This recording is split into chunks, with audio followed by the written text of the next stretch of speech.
Hi guys, ആദ്യം തന്നെ പറയട്ടെ, വീഡിയോ സ്കിപ്പ് ചെയ്ത് ഫുള്ളായിട്ട് കാണാം. ഈ ഒരു ഉള്ളി ചമ്മന്തിണ്ടെങ്കിൽ നമുക്ക് പ്ലേറ്റ് നിറയെ ചോറും കഴിക്കാം, വേറെ ഒരു കറിയും വേണ്ട. അപ്പോൾ എല്ലാവരും ഫുള്ളായിട്ട് വാച്ച് ചെയ്ത് ലൈക്ക് അടിച്ച് കമൻറ്റ് ചെയ്ത് ഷെയർ ചെയ്യാൻ നോക്കുക.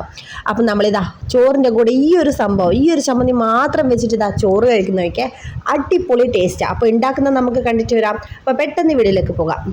കുറച്ച് വെളുത്തുള്ളി, കുറച്ച് ഉള്ളി, പിന്നെ പുളി, പിന്നെ കുറച്ച് മല്ലിയില, കുറച്ച് കായമുളക്, കുറച്ച് കുരുമുളക് പൊടിയും, പിന്നെ ആവശ്യത്തിന് കായപ്പൊടിയാണ് നമുക്കിതിന് വേണ്ട ആവശ്യ സാധനങ്ങൾ.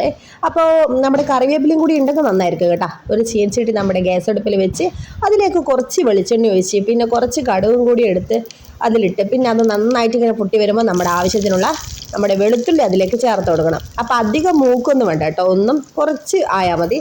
അപ്പോൾ അതിനുശേഷം നമ്മൾ കായമുളകും കൂടി അതിലേക്ക് ചേർത്ത് കൊടുക്കാൻ പോകുന്നത്. അതും കൂടി ഇട്ടിട്ട് നല്ലപോലെ ഒന്ന് യോജിപ്പിക്കണം, നല്ലപോലെ ഇളക്കിയെടുക്കണം. അപ്പോൾ എല്ലാം അധികം മൂത്ത് വരണ്ട കേട്ടോ. ഇനി നമ്മൾ ഇതിലേക്ക് ചേർക്കാൻ പോകുന്നത് നമ്മുടെ മെയിൻ ഇൻഗ്രീഡിയൻ്റ് ആയ ഉള്ളിയാണ് കേട്ടോ. അപ്പോൾ ഇത് മൂന്നും കൂടി ഇനി ഇതാ നല്ലപോലെ യോജിപ്പിക്കണം. കുറച്ച് ഉള്ളി, ഒറ്റൊരു ഉള്ളി മാത്രമേ എടുത്തിട്ടുള്ളൂ. അപ്പോൾ കുറച്ചൊരു ഉള്ളി ചമ്മന്തിയാണ് ഉണ്ടാക്കാൻ പോകുന്നത്. ആദ്യമായിട്ടൊന്ന് പരീക്ഷിച്ച് നോക്കുന്നതാണ്. എന്തായാലും എങ്ങനെയുണ്ടെന്ന് നമ്മൾ പറയാം, ടേസ്റ്റ് ചെയ്തിട്ട് പറയാം കേട്ടോ. അപ്പോൾ അടിപൊളി സംഭവമാണ്. അപ്പോൾ ഇതെല്ലാം കൂടി ഒന്ന് മൂന്നും കൂടി ഒന്ന് നല്ലപോലെ യോജിപ്പിക്കുക. പിന്നെ നമ്മുടെ കുറച്ച് പുളിയും കൂടി അതിലേക്ക് ഇട്ട് കൊടുക്കണം. പുളിയും കൂടി ഇട്ടിട്ട് അതും കൂടി നല്ലപോലെ മിക്സ് ആക്കുക. പിന്നെ നമ്മൾ ഇതിലേക്ക് ചേർക്കേണ്ടത് കുറച്ച് മല്ലിയില, എടുത്ത് വെച്ച് കുറച്ച് മല്ലിയിലയും കൂടി അതിലേക്ക് ചേർത്ത് കൊടുക്കുക. അതും കൂടി നല്ലപോലെ ഒന്ന് ഇളക്കി കൊടുക്കുക. അങ്ങനെ ഇളക്കി കൊടുത്ത് നമ്മൾ പിന്നെ അടുത്ത് ചേർക്കേണ്ടത് നമ്മുടെ കുരുമുളക് പൊടിയാണ്. പിന്നെ കുരുമുളകും കൂടി ഇട്ടിട്ട് വീണ്ടും നമ്മളത് മിക്സ് ചെയ്തുകൊണ്ടിരിക്കുകയാണ്. ഒന്നും അധികം മൂത്ത് വരണ്ട കേട്ടോ. അപ്പോൾ പിന്നെ നമ്മൾ ചേർക്കേണ്ടത് കായപ്പൊടി, അതും കൂടി ഇട്ടിട്ട് വീണ്ടും നമ്മൾ മിക്സ് ചെയ്യണം.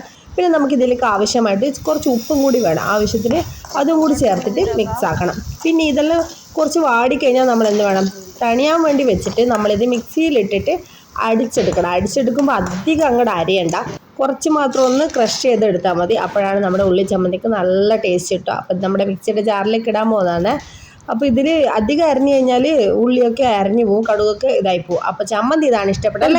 കുറച്ച് ചോറൊക്കെ എടുത്ത് അതിൻ്റെ കൂടെ നമ്മൾ കഴിക്കുന്ന കാണിച്ചു തരാം. കുറച്ച് ചോറൊക്കെ എടുത്തിട്ട് ഇങ്ങനെ മിക്സ് ചെയ്ത് വേറെ കറിയൊന്നും എടുക്കരുത് കേട്ടോ. ഇത് മാത്രം എടുത്ത് കഴിച്ച് നോക്കുക. സൂപ്പർ ടേസ്റ്റാണ്. ഞാൻ കഴിച്ചതാണ്, അടിപൊളി ടേസ്റ്റാണ്. നിങ്ങൾ ട്രൈ ചെയ്തൊക്കെ കമൻറ്റ് ചെയ്യാം. താങ്ക്